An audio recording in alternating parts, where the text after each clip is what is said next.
17 के पहले क्या मुख्यमंत्री नहीं होते थे क्या? गोविंद साहब धाम में क्या उनको फुर्सत नहीं थी क्या?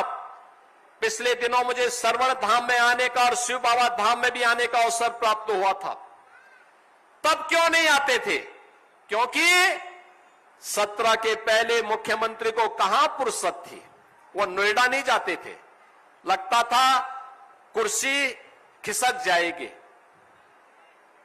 17 में जब मैं मुख्यमंत्री बना, मैं स्वयं वहां का कार्यक्रम बनाया तो मुझे भी ये बताया जा रहा था कि वहां जाने से कुर्सी खिसकती है। हमने कहा जो कुर्सी कल जानी वो आज चली जाए ठीक है, लेकिन जनता के लिए आए हैं, जनता की सुनवाई करेंगे। और पहले ये लोग डरते थे हम वहां इसलिए नहीं जाएंगे क्योंकि कुर्सी चली जाएगी, तो जनता ने कुर्सी हमेशा के लिए विदा भी कर दी है उनसे। बहनों और भाइयों, ये लोग 12 बजे सो करके उठने वाले लोग हैं।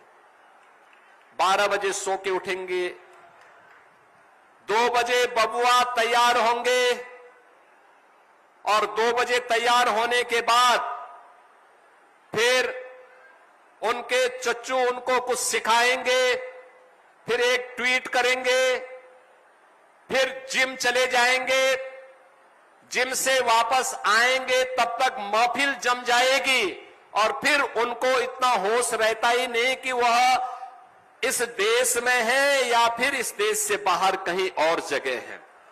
तो इनसे जिनसे स्वयं को नहीं संभला जा रहा है, वे प्रदेश को खाक संभालते, 25 करोड़ जनता को खाक संभालते और इसीलिए दंगे होते थे। इन दंगाइयों के सामने समाजवादी पार्टी की सरकार घुटना टेकती थी। और आपने देखा होगा संभल में एक गुंडे ने, समाजवादी पार्टी के एक गुंडे ने दंगा कराने का प्रयास कर दिया, उसको घुटने में ला करके आज नाक रगड़वा रही है सरकार, घुटने में ला करके। एक गुंडा बरेली में भी दंगा करवाता था, लगातार अव्यवस्था पैदा करता था। उसने एक बार धमकी दी, प्रशासन थोड़ा सहमा, मैंने कहा चिंता मत करो, तैयारी करो। उसने धमकी दी तो उसको एक बार आने दीजिए, एक बार में निपटो। और आप देख रहे होंगे कि मौलाना जेल में आज कष्ट उठा करके नाक रगड़ रहा है, कह रहा साहब बकस दो, एक बार जान बकस दो, आगे से गलती नहीं करेंगे, दंगा नहीं करेंगे। पहले इन दंगाइयों को मुख्यमंत्री आवास में बुला करके सम्मानित किया जाता था और आज जब कोई धमकी देता है कि दंगा करवा देंगे तो मैं कहता हूं आओ बच्चों थोड़ा दंगा करवा लो, मैं तुम्हें दंगा कराना सिखा देता हूं कैसा दंगा होता है। बहनों और भाइयों, आज यूपी नो कर्फ्यू नो दंगा और यूपी में है अब सब चंगा। ये समाजवादी पार्टी नहीं कर सकती थी, ये काम कांग्रेस नहीं कर सकती थी, क्योंकि ये भारत की विरासत को अपमानित करने वाले लोग हैं।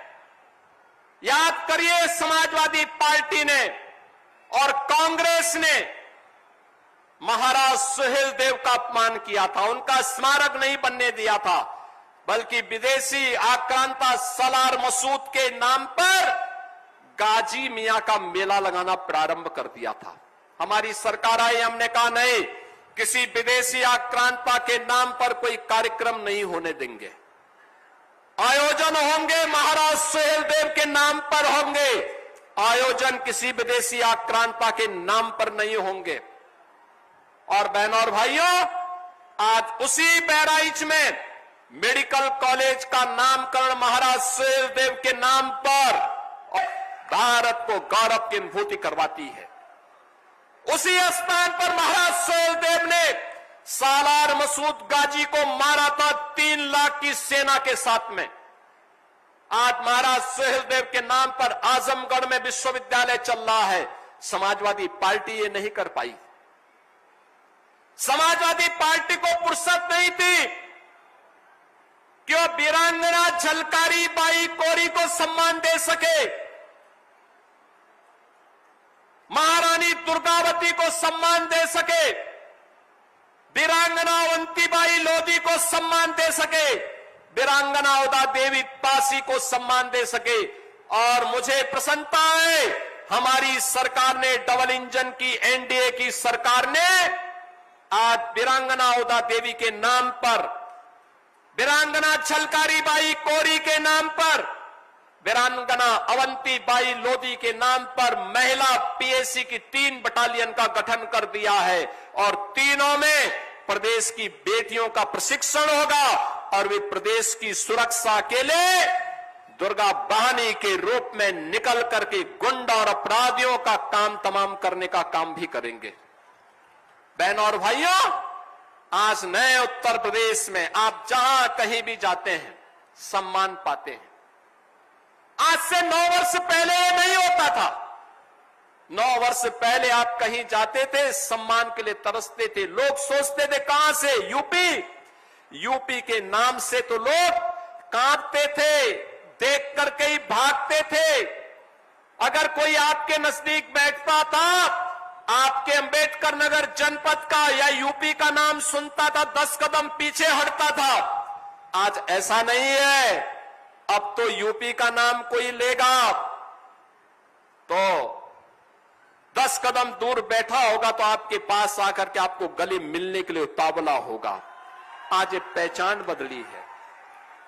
सामने वाले के चेहरे की चमक बताती है यूपी के नाम पर। आज वो भी गौरव की अनुभूति कर रहा है।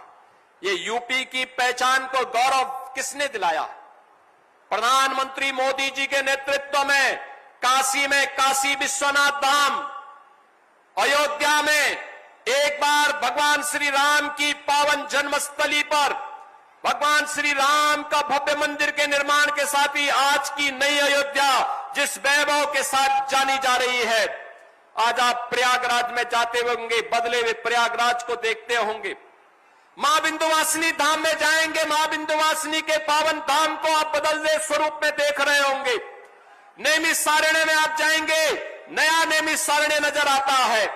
और मथुरा वृंदावन फिर से एक बार हमें द्वापर की याद को ताजा कर लेता है। कृष्ण कन्हैया की याद को हमारे सामने फिर से प्रस्तुत कर दे रही है। बहनों और भाइयों, यही तो कांग्रेस और समाजवादी पार्टी को खटक रहा है। अयोध्या को सम्मान कैसे मिल गया? अयोध्या को सम्मान कैसे मिल गया, यही उनकी समस्या है।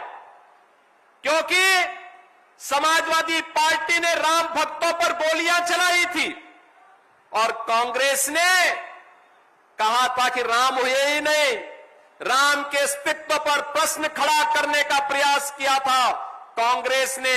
लेकिन बहनों और भाइयों, अब कोई राम के अस्तित्व पर प्रश्न नहीं खड़ा कर सकता। भगवान राम का दुनिया का सबसे बड़ा मंदिर आज अयोध्या धाम में बन गया है और लाखों श्रद्धालु अयोध्या धाम में आकर के प्रभु के प्रति अपनी आस्था को व्यक्त कर रहे हैं।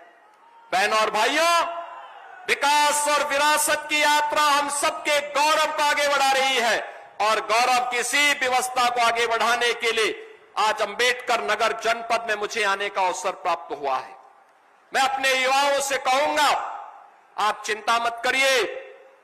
आपके लिए हमारी सरकार ने तय किया है, आपकी स्किलिंग के लिए, आपके एम्प्लॉयमेंट के लिए, आपकी अच्छी शिक्षा के लिए और आपको हर जगह सम्मान मिले, इसके लिए मॉडर्न टेक्नोलॉजी के साथ यूपी के युवाओं को जोड़ने के लिए प्रतियोगी परीक्षाओं में यूपी का नौजवान अग्रणी भूमिका के साथ आगे बढ़े, इसके लिए अभ्युदय कोचिंग की व्यवस्था हमने बढ़ाई है, इसका विस्तार।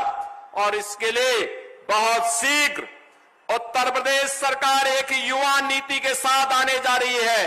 युवा ही नेतृत्व करेगा और युवा ही अपनी शिक्षा के लिए, अपने स्वास्थ्य के लिए, अपनी स्किलिंग के लिए, अपने एम्प्लॉयमेंट के लिए हर जगह काम करेगा। लोह पुरुष सरदार वल्लभ भाई पटेल के नाम पर हर जिले के अंदर एक एम्प्लॉयमेंट जोन हम बनाएंगे, जिसमें युवा के स्किलिंग के साथ साथ उसके एम्प्लॉयमेंट की भी व्यवस्था होगी। और लगातार सरकार इसके लिए कार्य कर रही है। पहली बार हुआ है जब निषाद राज गुहा को सम्मान मिला है।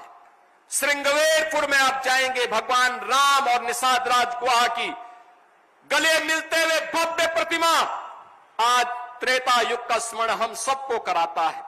यह हमारी विरासत है और उसी विरासत का स्मरण कराने के लिए आज मुझे राष्ट्रीय हथकरघा दिवस में अंबेडकर नगर आने का अवसर प्राप्त हुआ है।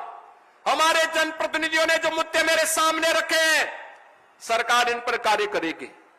जहां बस स्टैंड बनाना होगा जरूर बनाएंगे, हॉस्पिटल जहां अतिरिक्त बनाने होंगे, हॉस्पिटल की क्षमता बढ़ानी होगी, जरूर सरकार करेगी।